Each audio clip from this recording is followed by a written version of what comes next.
WhatsApp guys, কি অবস্থা? কেমন আছেন সবাই? আশা করি সবাই ভালো আছেন। আমিও কিন্তু আপনাদের দোয়ায় অনেক ভালো আছি। তো আজকের যে হিসাব বিজ্ঞানের যে আপনার মেইন পার্ট, আমি হিসাব বিজ্ঞানের যে আজকে বিষয়টা নিয়ে আলোচনা করব, সেটি কিন্তু খুবই গুরুত্বপূর্ণ। যারা হিসাব বিজ্ঞান ছাত্র, যারা বিজনেস স্টাডির ছাত্র, অবশ্যই তো তারাই আমার এই ভিডিওটা ওপেন করেছেন। তো স্টিল নাও ভিডিওটা ফুল পর্যন্ত দেখবেন। ভিডিওটা শেষ পর্যন্ত দেখলেই পুরোপুরি বুঝতে পারবেন যে আসলে আমি কী বিষয় নিয়ে আলোচনা করছি, আর পুরোপুরি ধারণা হয়ে যাবে। আজকে নবম অধ্যায়ের আর্থিক বিবরণী নিয়ে একটি ধারণা দেব, তারপরে মূল পাঠে চলে যাব। তো আজকের এই ভিডিওটি যা দেখতেছেন, ভিডিওতে লাইক, কমেন্ট, শেয়ার করে দিয়ে বন্ধুদের দেখার সুযোগ করে দেবেন।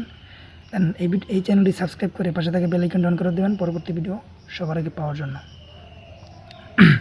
তো প্রথমে শুরু করি আর্থিক বিবরণী। এটা হচ্ছে প্রাসঙ্গিক একটা ধারণা দিয়ে আপনাদেরকে, তারপরে শুরু করি। প্রাসঙ্গিক ধারণাটা হচ্ছে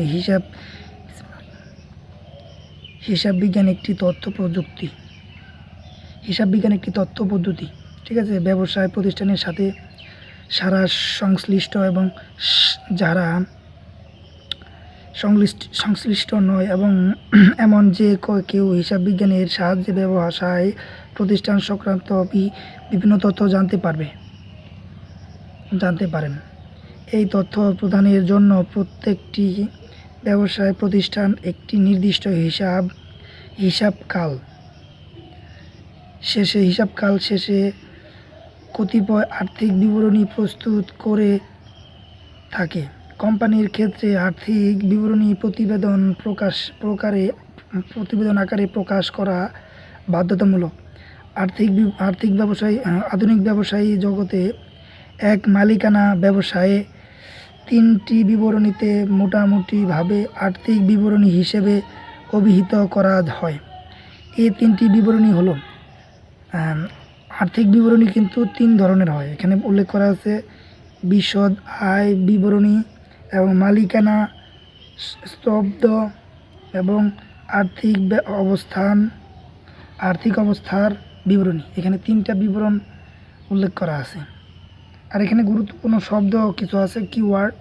আর এখানে পাঠ পরিকল্পনা, লেসন প্ল্যান কিছু দেওয়া আছে। আপনার পাঠ পরিকল্পনা লেসন হচ্ছে 16টা পার্ট আছে এখানে, টোটালে 16টা পার্ট। প্রথম পার্ট হচ্ছে আর্থিক বিবরণীর ধারণা, আর লাস্টেটা হচ্ছে ব্যবহারিক উদাহরণ। তো এখানে তিনটি বিবরণী দেওয়া, তিনটি মৌলিক বিবরণী। বিশদ আয় বিবরণীর মাধ্যমে নির্দিষ্ট হিসাবকালের নিট আয় জানা যায় এবং একটি নির্দিষ্ট সময়ে মালিকানা স্তম্ভের কী পরিমাণ পরিবর্তন হয়েছে তা মালিকানা স্তব্ধ বিবরণী প্রকাশ করে। দুইটা গেল, যা আর্থিক অবস্থার বিবরণীর মাধ্যমে জানা যায়। টোটাল তিনটা।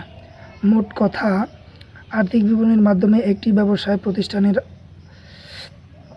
আর হিসাবকালের শেষ দিনে হিসাব সংক্রান্ত পত্রে প্রতিফলিত কোনো প্রতিষ্ঠানের আর্থিক অবস্থার এক সংক্ষিপ্ত রূপ, পরিচালনা ফলাফল ও আর্থিক অবস্থান নিরূপণ এবং ভবিষ্যৎ সম্পর্কের দিক নির্দেশনা পাওয়া যায়। এই হচ্ছে টোটাল বিষয়। এখানে লিসনে যা আছে আপনার MCQ, CQ সব এখানে পার্ট A, B, C। শিখন উপযোগী অংশ, learning of problem, creative questions. এখানে কিছু ক্রিয়েটিভ কোয়েশ্চেন দেন, অ্যাডভান্স প্রবলেমসও আছে, ঠিক আছে? উচ্চতর দক্ষতা সম্পূর্ণ অঙ্ক, এটা হচ্ছে পার্ট 3-তে। তো যাই হোক, আজকের যে এখানে লিসনটি আপনাদেরকে বলে দিচ্ছি। লিসনগুলো হচ্ছে আর্থিক বিবরণীর ধারণা, দেন আর্থিক বিবরণীর উপাদানসমূহ, আর্থিক বিবরণীর বৈশিষ্ট্য, আর্থিক বিবরণীর উদ্দেশ্যসমূহ, দেন আর্থিক বিবরণীর সমূহ, দেন তারপরে দেওয়া আছে বিশদ আয় বিবরণীর ধারণা ও প্রস্তুত প্রণালী, এক ধাপ বিশিষ্ট আয় বিবরণী, বহু ধাপ বিশিষ্ট আয় বিবরণী। এখানে টোটালে হচ্ছে 6 নম্বরের 2টা ধাপ দেওয়া ছিল। তো যাই হোক, আজকের ভিডিওটা এই পর্যন্তই রাখতেছি। পরবর্তী ক্লাসে পরবর্তী পর্বে আপনারা অবশ্যই ভিডিওটা দেখবেন। তো আজকের এই ভিডিওটা এই পর্যন্তই, দেখা হচ্ছে নেক্সট কোনো ভিডিওতে।